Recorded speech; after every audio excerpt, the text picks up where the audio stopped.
বসন্তের এক ভোরবেলায় পলাশে মরা প্রকৃতিকে ক্যামেরাবন্দি করার জন্যে আমরা ঠিক করলাম 4 জনে মিলে পৌঁছে যাব লালমাটির দেশে। গজাবুরু পাহাড়ের কোলে অবস্থিত যাযাহাতু অঞ্চলের ছোট্ট একটা গ্রাম খামার। মোবাইল বা কোনো ঘড়ির অ্যালার্মে নয়, এই গ্রামের আজও ঘুম ভাঙে মোরগের ডাকে বা পাখিদের কুহুতানে।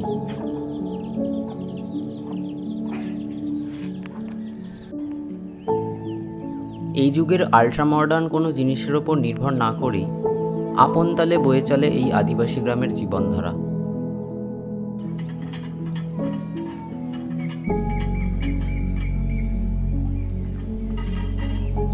নিখাদ এই প্রকৃতির মাঝে পশু পাখিদের মাঝখানে জীবনযাপন করাটায় যে কতটা ভালো লাগা জড়িয়ে থাকতে পারে তা আমরা এই গ্রামে না এলে বুঝতাম না।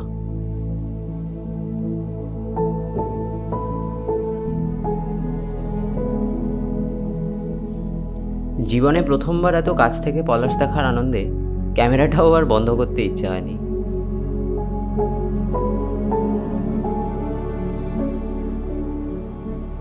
পলাশের ছবির পাশাপাশি দেখতে পেয়েছিলাম এমন কিছু ফ্রেম যেগুলো আমার খুবই কাছের, আর তারই কিছু শেয়ার করতে চলেছি তোমাদের সাথে। তাই sit back, relax and enjoy the postcards from Purulia.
পুরুলিয়ার কথা বললে ছৌ নাচের কথাও চলেই আসে।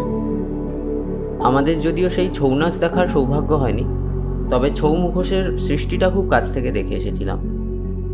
যাযাহাতু থেকে মাত্র আধ ঘন্টার ডিস্টেন্সে এই চরিদা গ্রামই ছিল প্রাণকেন্দ্র সেই রং বেরঙের মুখোশের। এই মুখোশ গ্রামের শিল্পীদের হাতের কাজ দেখবার মতো। সেখানের বেশ কিছু মুখোশ কিনে আর পুরুলিয়ার রঙিন সব মুহূর্ত মিলে ভরে উঠেছিল আমাদের গল্পের ঝুলি।